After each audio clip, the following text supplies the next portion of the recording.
Thoughts from the trail. I'm Scott Anderson. Hello everybody. I'm out here in Denver, Colorado today. You can see I'm wearing short sleeves, and you can see, let me go further back. I'm wearing shorts. It is 75 degrees here. It is December 22nd, and it's just absolutely beautiful. The sun is setting. It's just so lovely, but it does not feel like Christmas. But it is December 22nd, and I have been thinking about Christmas as I've been doing my sunset walk today. And for me, the Christmas season is one of my all-time favorite. And as a child, I remember the anticipation and the excitement of Christmas morning and running downstairs and waking everybody up so that we could maraud the presents under the tree. And as an adult, I remember getting up early with excitement and anticipation on Christmas morning and watching my kids do what I did when I was a child and having them run downstairs and be so excited to tear open their presents.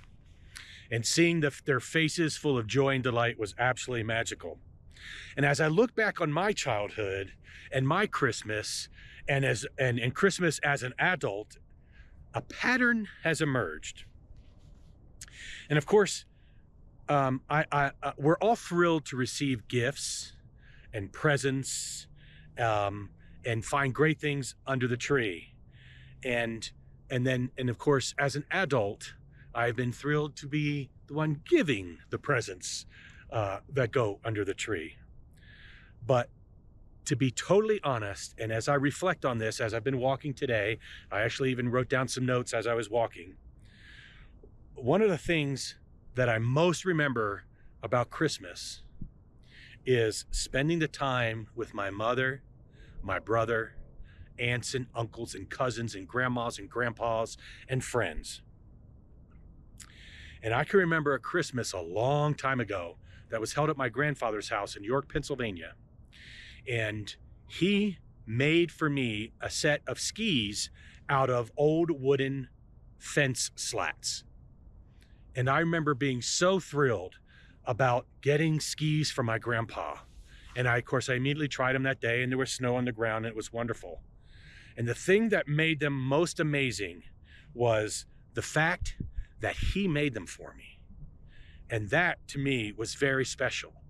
And for me, the skis were great, but the real gift was from him. And he was the gift. And then I remember multiple Christmases as a teenager at Nantahala Outdoor Center in Western North Carolina, where my entire family, aunts and uncles and cousins, would all come together. And on Christmas Day, we'd go rafting down the river, and then we would spend time together playing games and eating and watching videos and just having a blast together. And as great as the Christmas celebration was, and as great as the location there in the mountains in the Nantahala Gorge and the snowy river and all the beauty there, the most important gift was being there together with all of my family. My Aunt Aurelia, my Uncle Payson, his children, all the other family members from our blended families would come together, and we'd have a large group. It was just magical. And in fact, this was the only time I have seen some of my relatives was during these Christmas reunions. They are absolutely some of my fondest memories of my entire life. Last Christmas, although I wasn't participating in this, it's still a great Christmas moment. My brother and his son ordered food in advance and had them sent to where my mother lives in a senior living community. And then he showed up by surprise to her on Christmas morning, and they ate this delicious food from Philadelphia together as my brother, his son, and my mom, 3 generations, enjoyed this beautiful Christmas meal. And if you talk to her, of course, we're gonna say the food was great, but the most precious moment was the gift of them being together. So for her, my brother and his son was a gift. And for my brother and his son, my mother was the gift, the true gift. And that will always be one of her most precious memories. So you see the theme here of this message. While the material gifts are really great that we buy and that we receive during Christmas, the truth is that you are the real gift. I am the real gift. And those you are with during this time are also the real gift. And as we keep this in mind throughout the holiday season, how can we not enjoy this season with all these gifts around us, the people gifts? Hopefully you can cherish them, and hopefully others can cherish you.